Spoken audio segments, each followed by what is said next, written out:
আমাদের গ্রামে ইদানিং একটা ঘটনা ঘটছে, আর বেশ কয়েকবারই ঘটছে আর কি। মোবাইলে কথা বলছে এক মেয়ে, খুব ভালো কণ্ঠস্বর দেয়া। যে মোবাইল ব্যবহার করে তাকে বলতেছে যে আপনার নামে তো 2 লক্ষ টাকা আসছে প্রাইস, তো এখান থেকে 10,000 টাকা আমাদেরকে দেন, আমরা বাকি 2 লক্ষ টাকা পাঠিয়ে দেব। তো ওই আহম্মক, সে আহম্মক একটু লুবি আর কি। আহম্মক করছে কি, দিশমিশ না পায়া অলঙ্কার টলঙ্কার যা আসছেন ওইগুলি বিক্রি করিয়া 10,000 টাকা ওই যে নাম্বারতে ফোন করছে ওই নাম্বারে দিয়ে দিছি। দেওয়ার পরে ওই নাম্বার বন্ধ হয়ে গেছে, আর কোনো খবর নাই।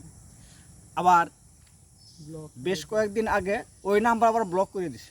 বেশ কয়েকদিন আগে আমার কাছে ফোন দিছে, দেখ মেয়ের লোক আর কি, যারা প্রতারক চক্র তাদের কণ্ঠস্বর কিন্তু খুব মধুময় হয়।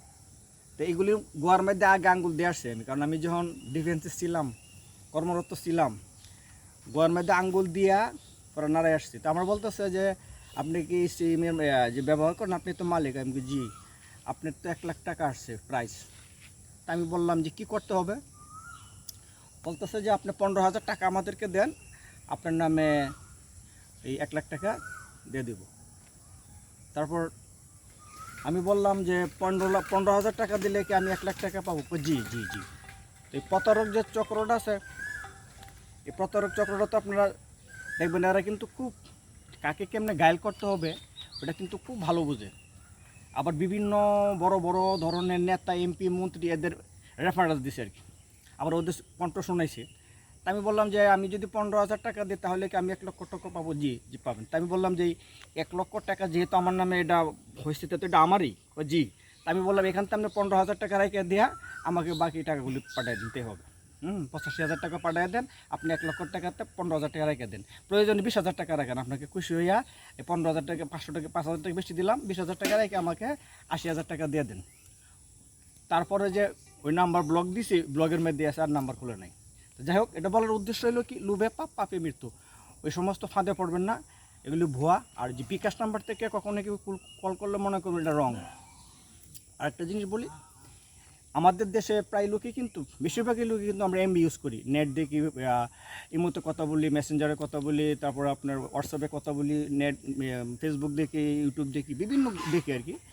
তো এমবি কোম্পানি, এমবি প্যাকেজগুলি, কিছু কিছু সিম কোম্পানি, এমবি কোম্পানিগুলি যে আপনার এই আমাদেরকে প্যাকেজ দিয়ে যেভাবে ডাকাতি করছে, যেভাবে আমাদের সাধারণ বাঙালিদের রক্ত চুষে খাইছে আর কি, এই রক্ত চুষে খাওয়াটা মানে এটা আমাদের যে রক্ত চুষে তারা ডাকাতি করে খাইছে, এটা কোনোদিন আমরা শোধ করতে পারবো না। তো বললাম যে আমাদের দেশে যে মোবাইল নেটজগৎ আসার পর থেকে আর কি, আমরা যে এমবিগুলি ব্যবহার করি, যে কোম্পানি যে প্যাকেজগুলি আপনার আমাদেরকে অফার দেয়, যে কোম্পানি অফারগুলি আমরা 1 মাস হোক, 15 দিন হোক, 10 দিনের যে আমরা অফারটা সুযোগটা নেই, এমবিগুলি দেখা গেছে ব্যবহার পুরোপুরি হয় না, অনেক থেকে যায়, তো ওইগুলি আর দেয় না। কিছু কিছু কোম্পানি আবার দেয়, সময় বাড়ায় দেয়। আর নেট এত উইক, এত দুর্বল, আপনার ঘরে গেলে কোনো একটা গ্যাপে গেলে, গাছের নিচে গেলে ওই নেট পাওয়া যায় না, আবার ঠিকই এমবিগুলি কাটে আর কি। তো শুনতেছি যে আমাদের যে নতুন সরকার আছে, ডক্টর ইউনূস সাহেব, যে ওনার যে পার্লামেন্ট আছে, সরকার আছেন, ওনার প্রত্যেকটা সরকারই কিন্তু, প্রত্যেকটা গভর্নমেন্ট কিন্তু দেশের কল্যাণের জন্য, দেশের জনগণের জন্য, দেশের মঙ্গলের জন্য, দেশের জনগণের মঙ্গলের জন্য। তাই উনি যে সুবিধাটা আনতেছেন, স্টারলিং, যেটা স্টারলিং চালু করবেন। আমাদের যে ডক্টর ইউনূস সাহেব আছেন বর্তমান রাষ্ট্রপ্রধান, উনি তো এই যে বিশিষ্ট মানের মানে মানে ওনার প্রশংসা তুলনা কোনো বলে শেষ করা যাবে না। তো শুনলাম নাকি যে স্টারলিং চালু হবে। তো স্টারলিং যখন চালু হবে, ওটার নাকি নেট খুব পাওয়ারফুল, খুবই স্ট্রং। তো ওটা চালু হলে যে আমাদের দেশের যে ডাকাইতে যেগুলি আপনার সিম কোম্পানিগুলি ছিল, এমবি প্যাকেজের কোম্পানি মালিকগুলি ছিল, স্টারলিং চালু হলেই ওই কোম্পানিগুলি হুগামারা খাইব। তা আপনারা যখন দেখবেন যে স্টারলিং চালু হয়ে গেছে, যারা শহরে আছেন, বিভিন্ন জায়গার কাছে থেকে যারা আগে পাবেন, তারা স্টারলিংকের এই অফারগুলি আমাদেরকে শেয়ার করবেন, যারা আমরা সুবিধার্থে দেখতে পারি। আপনারা তো জানেনই যে আমাদের যে সিম কোম্পানিগুলি, কিছু কিছু, সব সিম কোম্পানি না, কিছু কিছু সিম কোম্পানি আছে এই এমবি থাকে এগুলো ফেরত দেয়। কিছু কিছু সিম কোম্পানি আছে আমরা এমবিগুলি তারা খায়ালা, মানে মেয়াদের ঠিক নেটে কাজ করে না, ঠিক এমবি মানে নেয় আর ফেরত দেয় না। তো এবার ওরা দেখা গেছে এমন একটা হুকামারা খাইবে যে আমাদের ডাকাতি করছে, আমাদের রক্ত চুষছে, বাঙালিদের রক্ত চুষছে, ডাকাতি করছে গ্রাহকদের, এটা ঠিকই একটা হুকামারা খাইব। স্টারলিং চালু হোক। আমি মামুন কাজল, আমার জেলা কিশোরগঞ্জ থানা হোসেনপুর গ্রাম বাসুরচর। আরেকটা জিনিস খেয়াল রাখবেন, আবার দেখবেন আমাদের যে সমাজ, আমাদের সমাজে অনেক মুসলিম পরিবার আছে, নামে মুসলমান আর কি। প্রত্যেকটা ধর্মই ভালো সুন্দর পথ দেখা, যদি ওই পথে আমরা কাজ করতে পারি, ধর্মের কাজ করতে পারি তাহলে ধর্মই কর্ম। তা আমরা কিন্তু ধর্মের কাজ করি না, আমরা উল্টাপাল্টা করি আর ধর্ম দোহাই দিই।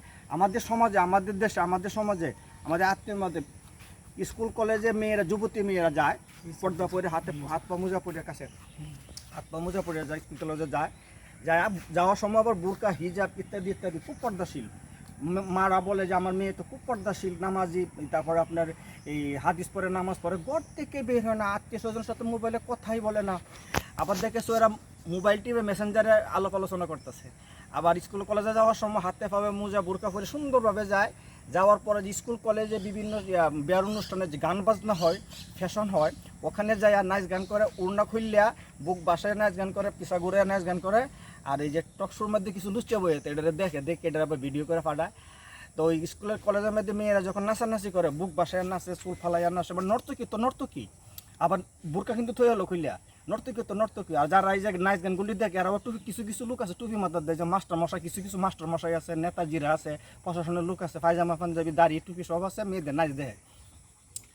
আবার অভিভাবকরা, মেয়ের যে অভিভাবকগণ আছেন, বাবা আছেন, মা আছেন, ভাই আছেন, অভিভাবকগণ আছেন, ওরা বলে যে আমার মেয়ে, আমার বাইস্তি, আমার অমুক, আমার বোন স্কুল অথবা গান অনুষ্ঠানে নাচ গান করিয়া চ্যাম্পিয়ন হয়েছে, ভালো প্রাইজ আনছে, পুরস্কার পাইছে, স্যারেরা নাম্বার নিচ্ছে, প্রশাসনের লোক নাম্বার নিচ্ছে, নেতাজিরা নাম্বার নিচ্ছে, চাকরি দিবে, দেখা করবে, আমার এই অমুক তো নাইছে, চ্যাম্পিয়ন হয়েছে, নাইছে, খুব ভালো করছে, খুব ভালো করে নাচছে, প্রাইজ পেয়েছে, এসে ইত্যাদি ইত্যাদি, মানে এগুলি নিয়ে গর্ব করে। তাই এটা বললাম কি জন্য, এই ধর্মের দোহাই দিয়ে কিন্তু লাভ নেই, ধর্মের দোহাই দিয়ে কেউ পার হতে পারবে না। যদি কর্ম ভালো থাকে তাহলে আপনি লাভবান। আমার অ্যাড্রেস তো জানিনি, আমি মামুন কাজল, আমার জেলা কিশোরগঞ্জ, থানা হোসেনপুর গ্রাম বাসুরচর। আরেকটা জিনিস, আমাকে মেসেঞ্জারে কিছু লোক আমাকে খোঁচা দিয়েছে যে আমি যে এভাবে একটা পূর্ণাম ভক্তি করি, এটা করি কেন? এটা তো হিন্দুরা করে, খ্রিস্টানরা। তা আমি বললাম এটা কি হলে ভক্তি হয়? আর এটা করলে কি হয় মনোজাত? এটা কি ভক্তি? একজনকে নমস্কার আদাব দেওয়া। এই আমি যারা নমস্কার আদাব দেয়, ভক্তি করে, আর কি আল্লাহ সৃষ্টি করছেন অন্য কেউ না, আল্লাহ করছে। আর এভাবে যারা মনোজাত করে, আর যারাই আমি এভাবে করলে আমার দোষ হয়, ভক্তিপূর্ণ নাম, আমি তো সবারই ভক্তিপূর্ণ নাম করি এবং করি, আল্লাহ তো মনের খবর জানি। আমি এভাবে করলে কেউ মনোজাত এরকম করে অনেক ছবি পাঠাই, এরকম করি জয় গরু মা,